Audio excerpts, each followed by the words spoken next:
ګل چاهت او امیر صاحب جنگ ولې وکړو د دې جنگ څه حقیقت دی او دا جنگ وشو په کوم ځای کې ویډیو کې درته ټول حقیقت ویم چې دا جګړه دوی په څه وجه وکړله او داسې څه شوي چې دوی په جنګ وکړو ویډیو خپله مو ګورئ نورو ملګرو سره هم شیر کوئ چې غلط فهمیانې د ټولو لرې شي چې دوی ولې جنګ وکړو د نن نه یو څو ورځې مخکې ګل چاهت او سندل هټک چې هر کس یې پېژنئ دا دواړه د ټیک ټاک سټاران ځان ته وایي په ټیک ټاک باندې ډېر زیات فیمس دي دوی تللي وو ملیشیا ته اوس هم په ملیشیا کې دي دا جنګ هم په ملیشیا کې شوی دی نو دوی لاړل هلته ملیشیا ته چې لاړل نو دوی د دندې دپاره لاړل دوی به کسانو ته ټلیفونونه کول باقاعده د ګل چاهت ویډیو کال چې کم دی اډیو کال چې کم دی هغه لیک شوی هم دی په دې ویډیو اخر ته به زه تاسو ته دا ټولې ویډیوګانې پلی کوم خو مختصر په یو څو خبرې کوم چې دوی دا جنګ ولې وکړو نو جنګ یې په دې وجه باندې وکړو چې د دې ګل چاهت اډیو کال لیک شوی و هغه د امیر صاحب له تللی و د امیر صاحب په ویډیو جوړه کړې وه دوی دندې دپاره تللي وو دندې دپاره کم مسافر رونه چې زمونږ دي ځان له خپلو خویندې رونه مور پلار چې کم پرېښي ښځه بچي پرېښي دي مسافرو له تللي دي وروره موږ په خپله مسافرو له راغلي یو دقې له راغلي یو چې ځان له دلته څه سیوینګ وکړو څه بچ کړو پاکستان ته یې ولېږو چې هلته زمونږ کم مور پلار خویندې رونه ښځه بچي دي چې هغوی پې لږ په ارام زندګي تېره کړي نو دا رنډۍ او کوني دواړه تللي دي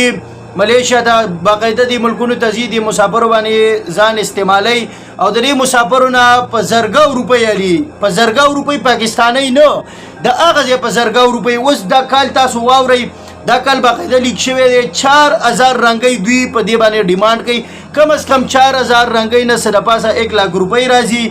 نو تاسو په خپله دا ویډیو ګورئ حقیقت دی دغه نور اسم نشته دی او فیصله په خپله باندې وکئ او آخر ته دا یو میسج خپل مسافر ورونو ته پرېږدم چې داسې بېغیرته خلک مه سپورټ کوئ خدای دې زولۍ ته وګورئ داسې بېغیرته خلک مه سپورټ کوئ څه دپاره چې تلي وایي حقه وکئ ځان له پیسې بچ کړئ پاکستان ته ځئ ځان له خپل روزګارونه روان کړئ خپل مور او پلار سره به وئ خپل کور کې به وئ ښځو بچو سره به وئ د خپل مور پلار د ښځه بچو خویندرونو حق په داسې خنزیرانو باندې مه خورئ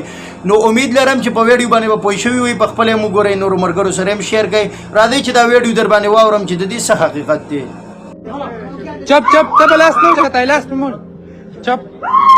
ریشا ته په څه مقصد باندې راغلي دي دوی څه له راغلي دي نو تاسو په خپله باندې دا اډیو کال واورئ او بیا فیصله په تاسو څلور زره رنګۍ غواړي 4000 رنګۍ غواړي ظالم بچی دا خو د لسو ورځو زما چې د لسو ورځو کومه تنخوا راغه خو وایي ته وړئ ګزاره وکړه نو هغه خو راته پته ده چې پروفیشنل لولې ته د هغې نه کمی نو ورېږه که نه مونږ دلی شي نه چې شی دلی نه نو چې هغه څلور خو به بیا اته زره علي ته څو رالې څوره بیا هم دې جینۍ ته ووه ولې چې دا دیو په خبرې نو دیو موبایل دی نیولی دی راغلی یم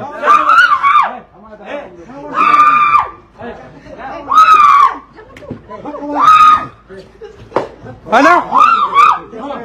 چپ ته به لاس نه اوچتای لاس نه مونږ چپ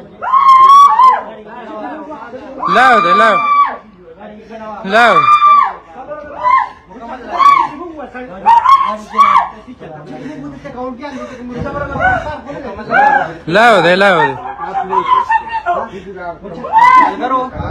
د پښتو आवाज مې چوت کړی د مسلمانۍ आवाज مې چوت کړی دوی دلته راځي کل عام دنده کوي په ملیشیا کې د هغې د مخنیوي لپاره مې आवाज چوت کړی